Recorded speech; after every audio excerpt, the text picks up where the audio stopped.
Sorry, Jenny. Okay lang. Nakakainis si Kuya. Nakakainis? Bakit? Isasabi ko na lahat. Hindi naman, okay lang yun. Hindi naman yun pangit eh. At okay nga siya eh. Ako nga, yun ang sinasabi ko. Sa totoo, okay lang. Mas okay pa nga eh. Kasi parang napalabas mo yung kailangan mo ilabas. Na sa totoong buhay, hindi mo kayang gawin. Ako,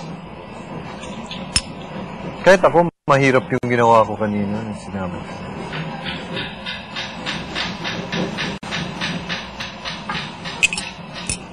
Hindi, parang... Chin.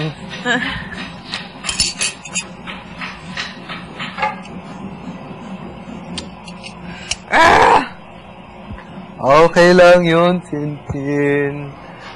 Okay lang talaga yun, seryoso. Sa totoo, Tin, okay lang. Maganda nga yung mga sinasabi mo eh.